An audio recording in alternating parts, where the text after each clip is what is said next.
The much-awaited November 8th has finally come, and the people of Anambra State turned out to cast their votes in today's election. All eyes have been on the Electoral Empire, the Independent National Electoral Commission. Indeed, to assess how much progress has been made since the last election, true to their promise, polling began at 8:30 a.m. across the state and closed at 2:30 p.m. in most locations except for a few centers with large turnouts. The exercise was adjudged to be largely peaceful, with observers commending the orderly conduct of voters and officials. However, report of vote buying emerged in some areas, a persistent challenge that continues to raise concerns about electoral integrity. As Anambra residents await the final result, attention now shifts to the gains recorded, the challenges observed, and the lessons that will shape future electoral reforms in Nigeria. I am Ezenwawagu. Welcome to Electoral Reform Half Hour on NTA News24, Abuja. This program is brought to you by the Peering Advocacy and Advancement Center in Africa, with support from MacArthur Foundation. Our guest tonight is Humphrey Ajanaku. He's the Executive Director of Grassroots Center for Rights and Civic Orientation. And also joining us on the program via Zoom from Awka, the Anambra State capital, is Safia Bichi. She is Head of Knowledge Management and Learning, Yaga Africa. Safia is an ardent researcher and data specialist dedicated to advancing democratic governance and civic participation in Nigeria. Gentlemen and lady, welcome to the program. Thank you and good evening, Nigerians. So let me start with you, Humphrey. So what has it been like? I know you've been having runs through the different programs around this election. What has it been like for you? Yeah, it has been a very interesting outing in Anambra, and from the discussions I've been having with other co-panelists on other programs, we found it refreshing for a start that we did not come to those discussions with the old and jaded narratives around everything going wrong about the electoral process. For once, the fact that we were able to establish the notion of a peaceful and violence-free electoral process in Anambra was really one of the things that was signposted as a mark of some level of quality in this process.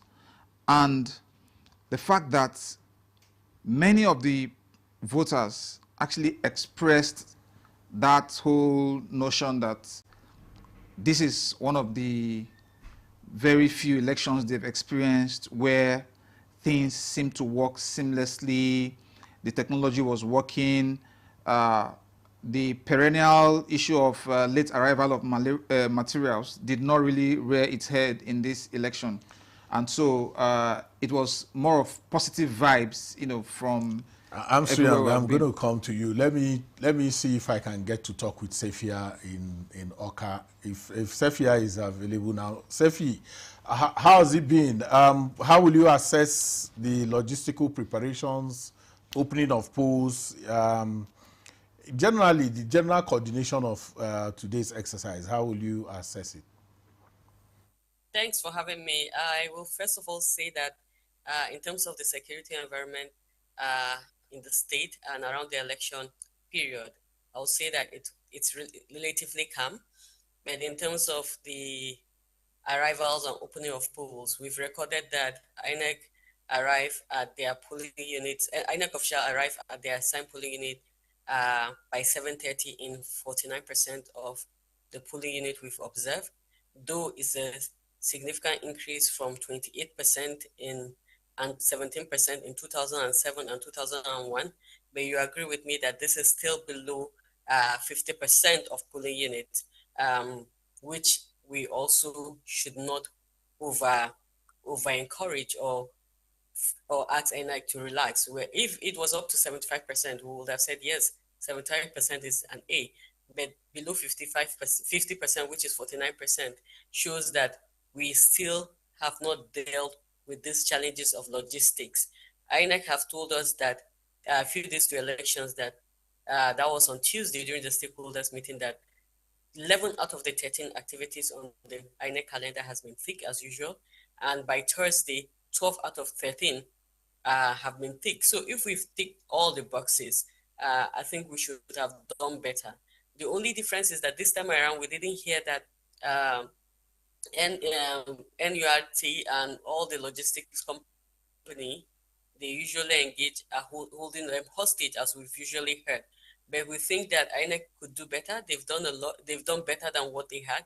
But we're expecting that they go beyond this benchmark. 49% is greater than 28%, is greater than 17%, but it's still relatively low. And I just want to add that even at that, we've also seen polling units open a bit. By 9:30, we have about 87% of polling units opening, which is also a good mark. But we've also seen that, 85% of polling units open. But we've also seen that there are some polling units that open as late as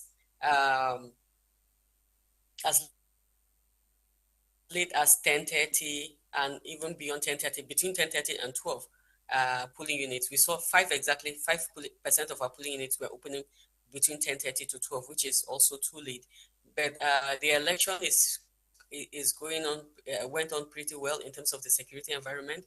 But again, in terms of citizens' enthusiasm, I think the citizens are still not very showing much interest in the elections, aside the motivation of both buying and others. And that's why the election is finishing very early. Today, as at around 6:30, I was at the LGA Coalition Center. Results of like 10 wards are already there. That's Oka South LGA Coalition Center. This shows that the election will finish pretty on time. Probably by morning, we might have we might know the outcome of the elections. But again, this is a time to keep encouraging citizens to turn out and vote no matter what. People keep saying that elections, votes don't count. And as a person, I ask, if votes don't count, why are people buying your votes? We've seen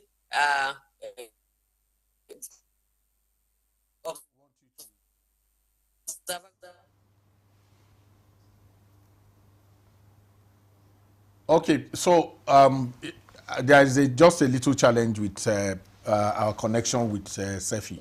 Ansui, let me ask you. You are indeed you are now a veteran in terms of election observation. So how did you think Beavers performed in this election in terms of accreditation, speed, reliability, and overall voter experience? Yeah, I think this time around, compared to past elections, we have seen the Beavers perform a lot more exceptionally than, of course, this is comparative because we have become so used to the culture of talking about relatively peaceful election, relatively transparent election. So we have to benchmark with what had obtained in the past. And so based on the feedback that I've been getting and from all of the sources I've been following to get data on this election, there has been a much more seamless performance of the Beavers. And that's to say that some things have happened this time around in terms of probably training and then the retooling of the ad hoc staff to be able to better handle the device than we have seen in previous experiences where we saw ad hoc staff that were really challenged in terms of how they handle and then troubleshoot the devices. So a lot of the voters that spoke and talked about their experience with the beavers definitely had testimonies which said, oh, this worked seamlessly. It got us accredited and we voted in a few minutes, unlike where in the past you had a voter struggling to go through the process even in 10 minutes, and that's causing delays in the process. But So I'm sorry, technology has become a defining feature of our elections, and truth is, even in 2023, the beavers performed excellently. Reports, of course, say it performed 96% in the places where it was deployed, and that for me was a good one. So in terms of voter accreditation to result, do you think our current framework is strong enough? yeah, I think the framework is strong enough, but the challenge we have also seen is that we have tried in our elections to look at technology as a silver bullet that should, wipe out, some of the things that we should govern within the process. And so, because of that, there's this mindset that some of the trust issues that accompany technology, which we have not been able to frontally address in terms of even how citizens perceive the technology, it's they're not things we have totally addressed. And I think it's also very commendable that the current INEC chair, the new INEC chair, has even talked about looking back to look forward in terms of the performance of this same technology in previous elections, like the general election you referenced, and to be able to pick lessons from that in going forward in future elections. So in the context of Anambra, looking at the level of distrust that technology attracted in the general elections, we are seeing now that that perception is shifting significantly in terms of people saying, oh, this really worked, and whatever INEC has done well. Well, I'm just wondering if we will not be comparing oranges and apples with sub-national elections. I understand Sefia is back. Sefi, if you can hear me, welcome back. Sorry you had to go off. Let's talk about vote buying. Vote buying has been mentioned both by most of the candidates were talking about vote buying. Was it pervasive? Do you think, was there anything that you saw security agents do to deal with the challenge of the menacing challenge of vote buying? In fact, vote buying is becoming part of their electoral system. People are even asking that, should we even continue to report vote buying? Because even the security agents are not doing anything about vote buying. But there's something we've also observed with the distribution of vote buying. Sorry, I said vote buying, but security agents. We didn't see coordination in the distribution. So for instance, you could go to some polling unit and see 1, some 2, some 7, some 10, which also shows that there is no well-planned or coordinated in terms of the distribution. We've even seen a situation where a truck is moving with security agent. It comes to this polling unit and check if there's a security agent or not. If there's none, you just drop and move on. It's just like dropping people by the bus. I think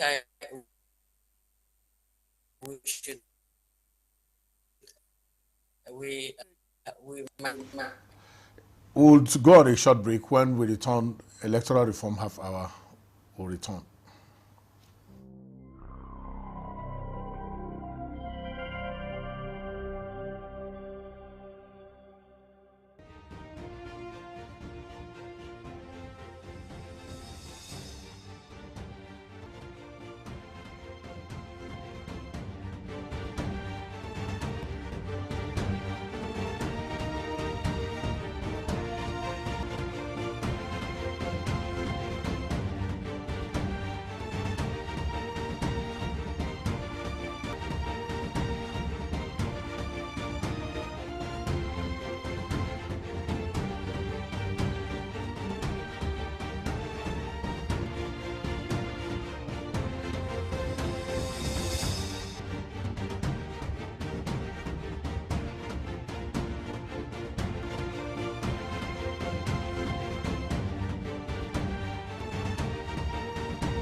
Welcome back. We'll be talking with Ajanaku, Amsri, and Sefia Bichi, who is joining us via Zoom from Oka. Amsri, I have been looking at, conversations around amending the Electoral Act still ongoing. What priority reforms should Nigeria focus on before the next general election? The time before the next general election is really very, very short. And so we must now focus on a bouquet of reform that will expand participation and remove barriers for the Nigerian people to really be a part of the electoral process. And one of the major reform I think we would need to pursue is the question of the PVC, looking at the fact that currently, even in the context of Anambra, around 63% of PVCs were collected. It means that you have a large chunk of PVCs that were not collected. And our argument in civil society is that if you have a PVC collection process, which is now becoming like a stumbling block for citizens to participate in the process, then of course that has to give way, especially now that we have a lot of the data of voters captured, and people can use other means of identification. They can download a voter slip from the website of INEC, and then so you remove that whole barrier of people having to travel from their villages to go to somewhere to pick up a PVC, and many of these PVCs never get picked up. And of course, when we also talk about addressing the cost of elections, the printing of PVC, if you remove that, I think it significantly reduces the cost. And so this is one aspect of reform. The other aspect of reform, which I think is fundamental, has to do with the participation of marginalized, historically marginalized groups. For example, we're talking about special seats for women. This is something that has to be looked at quickly, and of course, campaign financing, because the political process itself is being priced away from the reach of our people. So those reforms need to be in place such that there's access for youth, women, and people with disabilities. And then, of course, we can also talk about reform in terms of access to the media. We saw that in Anambra. One of the observers today kind of alluded to that, where he said he traveled for almost 40 minutes, and he noticed that the only posters he could see were the posters of the ruling party. Of course, that was an access issue because the state signage agency had put in place a fee of 50 million, which many of the other political parties could not have, could not really afford. And of course, that denied them access to be able to use what should be a public space to also advertise their political programs. So some of those important reforms need to be in place, but it will be also important not to be too over-ambitious in those reforms, such that we don't take on board reforms that we cannot achieve before 2027. We stick with the ones that we know they are achievable before that date, and then it ensures that the EMB, election management bodies, are well prepared for the elections in 2027. Sefi, I understand you're back and your video is okay now. You had a thought train that you were talking about. You were talking about vote buying. Can you conclude on that thought before I ask the next question?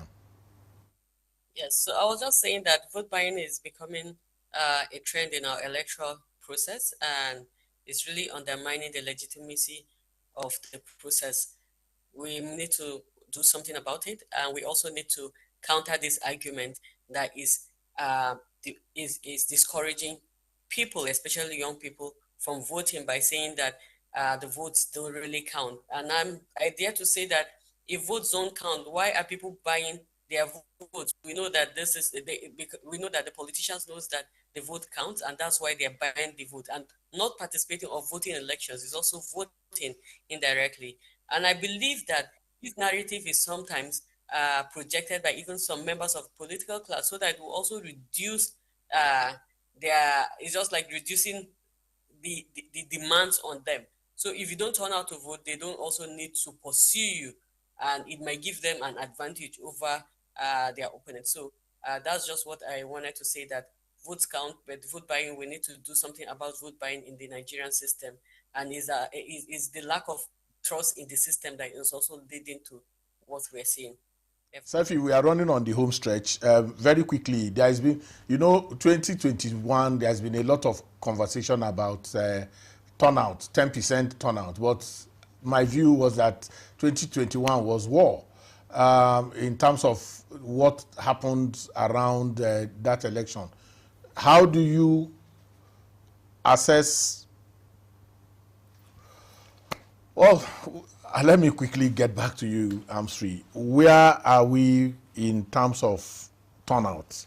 Today, there seems to be noticeable improvement in participation. But isn't it too early to call? Because at the end of the day, it has to be about the 21 local governments, those who got accredited and those who voted. Yes, so turnout, the way we usually interpret it in election observation processes, you have the anecdotal observation around turnout, looking at visuals, looking at, oh, you saw a lot of people at the polling units.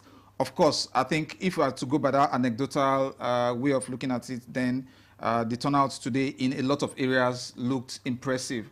But of course, the data-driven part of the turnout, which we can only know when we have the results, and then we know how each of the local governments voted in comparison to the number of PVCs collected and, of course, the number of registered voters, then that can give us a really scientific idea of what the turnout is like. Most observer groups have projected there will be some marginal improvement on the 10.2% in 2021 you talked about. I think that should be the case. But of course, the whole discussion around turnout also feeds back to the whole discussion around how do we get the people to now participate robustly in the process. Because we've heard a lot of people talk about the vote will not count, like Sefia was mentioning, and of course, we need to get those people convinced that their votes can truly count and get them to come out to vote.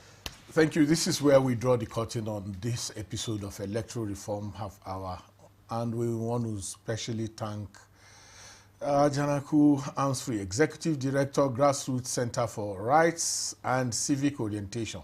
Thank you so very much for coming. And Bichi Sefia, Head of Knowledge Management and Learning at Yaga Africa. We want to thank you and apologize that we were not able to take those robust contributions that you are making. The program was brought to you by the Peering Advocacy and Advancement Center in Africa, PACA, with support from MacArthur Foundation. And this program will return every Saturday at 8:30 p.m. with a repeat at 9 p.m. with, on Sundays at 2:30 p.m. on same station. I am Ezenwawa. Thank you for watching.